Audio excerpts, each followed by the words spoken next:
You're listening to Worth Electronics What's Up, a radio podcast where each week we are seeing what's up in the world of electronics and PCB design. We'll be checking in with leading industry experts and Worth Electronic tech specialists who will shine a light on our topics like energy harvesting, wireless power transfer, EMI issues, and so much more. Tune in to get technical design tips and applications during your commute, at your desk, or wherever you might be with Worth Electronics What's Up podcast. The component density in designs nowadays is becoming even greater than ever before. And while this does help to advance technology, plenty more questions arise.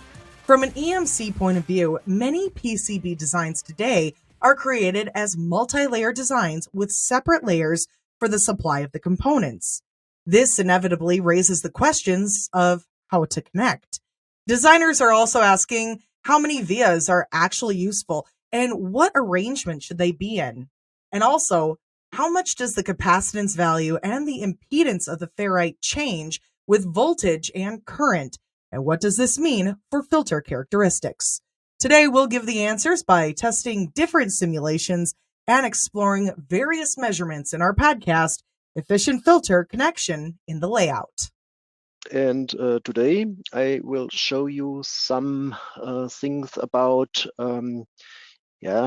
filters onto PCBs and how it works and interoperate with the component parasitics. I will show you something about the ideal and the real world where the components are in simulation, for example. I will show you especially the parasitics of PCB, especially the wires and how it interacts if you use more than one of wire, and what happens with the filter characteristics. Second point of the presentation is some simulations about real filters with bias effects of capacitors and all the bias effects of inductors, or in this case of ferrites, and how it interacts with the result. That's the program today. Let us start. I will give you a short overview over the measurement equipment we are using for this presentation. We create a small PCB, you can see on the left side, and on the right side, the corresponding layer stack for it. The important thing is the top layer and the first inner layer, which is the reference ground of the systems to reach the 50 ohm impedance for matching with the measurement equipment. All other layers, the second internal and the bottom layer, are completely the same potential like the first inner layer and is ground. We have on the board the possibility to compensate the measurement equipment and to calibrate directly to the connectors on the board. And then we compare some different schematics, like a pi filter in several constellations, like you can see in the middle. I show you with the laser pointer here, with this constellation in parallel of the filter components, or in a typical pi structure, also some smaller components in 0603, and how it looks like for the attenuation of the complete filter and what happens. Let us start with the parasitics of the important and used components. On the left side, you can see the capacitor. We have the ESL of a capacitor caused by the contacts or the input lines. The typical ESR, you know from some diagrams, the real C value and the parallel resistor the leakage, which is responsible for the leakage current of a capacitor. That's the most important parasitics of a capacitor you should use in a simulation to get a good result. And the same you can see on the right side for an inductor, and in this case, especially for a ferrite.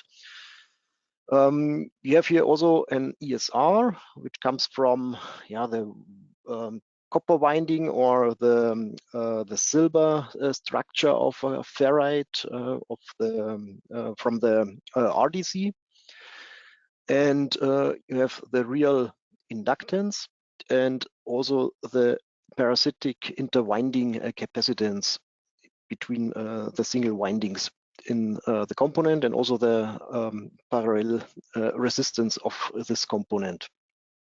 And if you put all these parameters and parasitics into the simulation, you come here on the left side of the capacitor from the black line, which is the ideal capacitor without any parasitics, what is not real good for simulation, because you can see with increasing frequency you have no bad side effects, and for this you must use the parasitics and get the blue curve, and then you get a typical resonance point, and then the capacitance value, which you can see here, is switching to inductance value.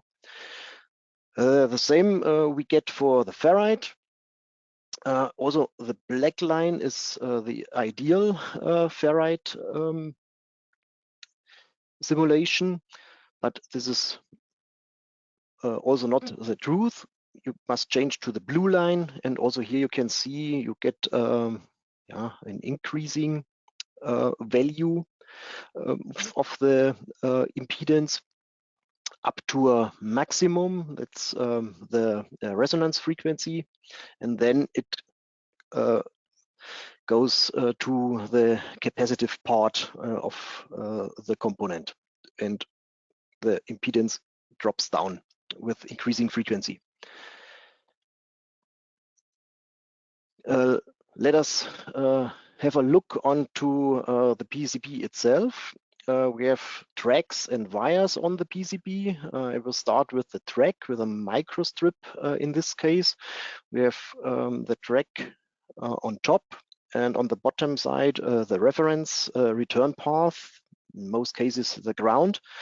And I put here the table with some different widths and thicknesses of the PCB, and the resulting inductance in nanohenry per millimeter, caused by an epsilon R of 4.6. You get for a 4 millimeter line around 0.7 nanohenry per millimeter. If you decrease the distance to the return path to 0.288, it's the same like we used in the demo PCB or in the measurement PCB, then you can decrease the inductance value down to 0.35 nanohenry per millimeter. That's the fact. You can play with the width and with the thickness, and you get different inductances on the PCB. The same you have with wires on a board. In a simple case, you put from top to the ground on the bottom side on a 1.6 millimeter PCB. And maybe you can connect the filter capacitor directly to ground with such a construction. And here I give you an example of a 0.3 millimeter end diameter wire with 25 microplating. Then you have an inductance around 1.3 nanohenry, for example. If you go down to the 3 millimeter around, you shrink it down to 0.14 nanohenry. And that's important for a good working filter structure. I will show you in the next slides. A little bit different to the single construction is a wire on a multi-layer, for example. And if you have, for example, 4 layers with a VCC and ground system, you get here in this point, because of the area around the wire, an additional capacitance of around 0.6 picofarad, which is an additional parasitics in the system. Now let us have a look onto the first pi filter with 08, 05 component size. And on the right side, you can see the LT Spice schematic, which I used for the simulation I show you in the next slide. And now we will see what happens with one wire and the construction here. It's a typical value. The simulation runs without layout and placement influence, and for this you get a very wideband attenuation and very high attenuation. That's the ideal thing you have in the simulation. If you reconstruct the filter to a nearly bad system, you put it close together and in parallel, then you get a lot of parasitics. For example, you get the inductance for this line, the line to the wire, and although in parallel here. You get additional capacitive coupling between the lines, the components, and the components here. And you get also an mutual inductance from the L5 to the other components, to the C9, C10, and also to the copper lines here. If we put this parasitics into the LT Spice simulation, we have here the L5. It's only simulated as track, not as a component itself, with 1.4 nanohenry. The track to the capacitors with 0.45 nano, and the track to the via and the via itself with the track with 0.9 and the via with 0.14 nano. And if you simulate this, the gray one is the first simulation without any parasitics, and the yellow one is the result if you have an suboptimal placement and also a lot of parasitics on the board. And you see the attenuation will shrink immediately and in a very high value. The same we are measured on the board.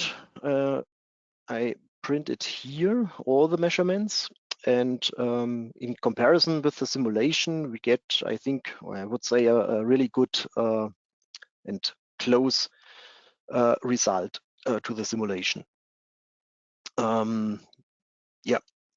Here behind, we use only the vias and insertion loss effects, and only the MLCCs are used, not the inductance and not the ferrite. We remove the ferrite from the measurement system and put in only in copper line. Back to the good board realization. The black one is the formerly yellow one, and if we go back to the better realization, then we get the green one.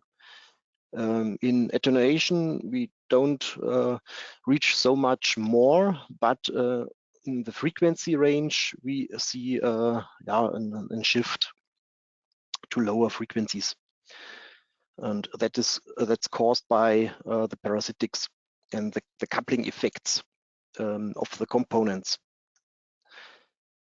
That we also measured on the board and put it into the graphics here for the good layout.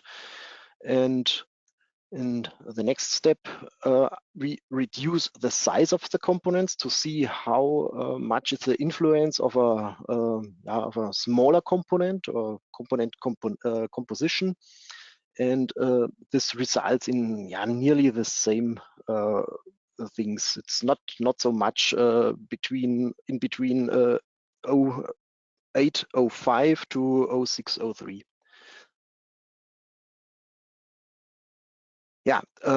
The really important thing is the step from one wire to more than one, in this case to 3 wires, and in this case also in a special combination or placement of the wires. We try to find the maximum distance from each other in this way, together with a short connection to the pad itself. That's the point in this trial, to do this in this way, and we get such result. You can see in comparison to the violet one, we get more performance, a little bit higher in frequency. That's the big difference for only change from 1 wire to 3 wires. The same we can see in the simulation. We have the black one, the ideal one, which we are starting, the violet one, which is with 1 wire simulated, and the blue one with 3 wires. And we can place us in the middle of both. And this is really realistic. You have some possibilities if you are using 3 vias on a board. You can use it in this way with a maximum distance, and with the maximum distance you reduce the mutual inductance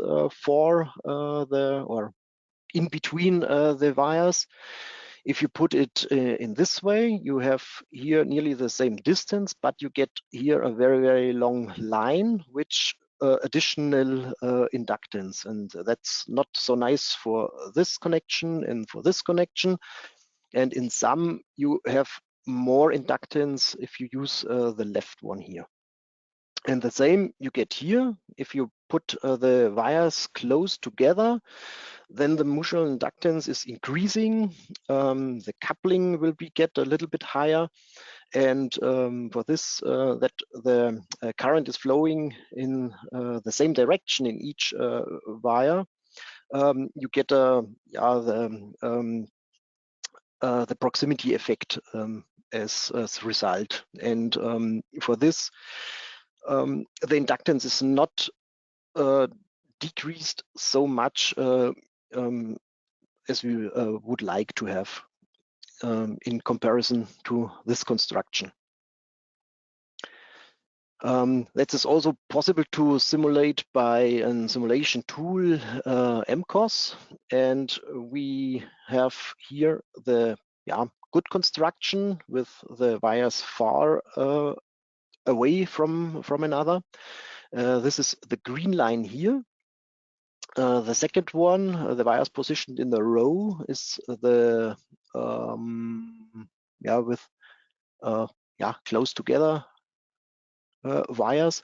That's the red one line, and the third one with the shifted to 0.5 millimeter distance. Then you get the blue one, and from the red one to the green one at around 200 megahertz, you have an attenuation of around 4 dB, which you can reach only by construction on the board. Yeah, that's the influence of the positioning of wires for filters. We have a second influence of or to the filter from capacitor side and also from the ferrite side. And also here I will show you the effects at the capacitors. The black one is a typical simulation without any DC bias or voltage bias on the component. And if you use a biased model for a capacitor, you get the blue line. And you can see you have also a shift of the resonance frequency because yeah, the capacitance drops down, and for this, yeah, the resonance frequency is shifting up. And if you have a look, for example, at 1 megahertz, you are increasing in impedance, and that's not so nice for a filter. The same effect happens, or nearly or a similar effect, that's the best word for it, you get for the ferrite, but here you have it not from the voltage side, you get it from the current which is flowing through the ferrite. But in principle, the same effect. The black one is without current. It's a measurement curve. You can also simulate with the normal model. And with the bias model, you can have from our website for LT-Spice, you get the blue curve. And also here you can see the resonant frequency is shifting in higher frequencies. That means, for example, if you have a noise on 100 megahertz and you simulate with the normal value, or have a look on the data sheet, you think, you had a lot of impedance on this point, but in the real world, it drops down, nearly down by 10, by factor 10. And this both effects are combined in the pi filter or in the LC filter. I will show you a little bit later. What possibilities you have for capacitors if you use, for example, a 100 nanofarad capacitor like this blue one here at, for example, 50 volts. You have a drop down to 40 nanofarad. That means this capacitor only have 40 nanofarad on your working point. And to try or to see what happens with your filter in a simulation, you can change to another capacitor with a start value at 0 volt with around 47 nanofarad. Then you get nearly the same result. Or the other way would be to use a model which can detect the DC bias voltage for capacitors. That's the other way to find a solution. And the same thing you can do with the ferrite. You have also the blue curve for a standard product without any current. And if you use it with current, then you need another one which is also shifted to a higher frequency. Then you can do the same, or the second method, you can also use a bias model, a special bias model for simulation to reach your goals. This is what you can see at our tool Red Expert on our website. The blue one is the standard one. You can also find in the data sheet at 0 amps, the component. And if you like to know what happens at 1 amp, then you can change in Red Expert by a drop down and select the 1 amp, and you can see the curve for 1 amp. And in principle, the same you can simulate in LT-Spice. Now we come to the simulation. I do the first simulation on top here. I marked it with the black line. Then we can see in the next slide the black curve for this simulation part. This one is without any bias effects, without voltage bias and current bias for capacitor and inductor or ferrite. The second one will be the blue curve in the simulation. In this one, I use only the current bias of the ferrite here. I change this component to a biased version. And in the third, the red one, I use both voltage and current bias. I use the same model like here, and I change the capacitor to a bias model from us. And yeah, the result, the black one is the standard one with standard components, with standard parasitics. The blue one will happen if I use the pi filter with a current which is flowing through the design. And in reality, often happens that you have a lot of current. And if I have also the voltage which is driven the current, then you get the red curve. And yeah, it depends on the frequency you will filtering if you get trouble with the filter or not. That's the question. If you have a look on here on the 20 megahertz, for example, you expect a lot of attenuation, but maybe the red one is the realistic curve for voltage and current bias. You get less attenuation as you expect in your design. And maybe it's too less and you can't reach the specification you like. Attached images are available in most podcast streaming networks. This podcast was taken from an updated Worth Electronic webinar. To view the materials and replay the webinar on demand, visit our website at www.we-online.com/webinars or click the link attached in this podcast. You're listening to Worth Electronics What's Up radio podcast, where each week we are seeing what's up in the world of electronics and PCB design. We'll be checking in with leading industry experts and Worth Electronic technical specialists. We're going to shine a light on our topics, such as energy harvesting, wireless power transfer, EMI issues, and so much more. Tune in to get technical design tips and applications during your commute, at your desk, or wherever you might be with Worth Electronics What's Up podcast.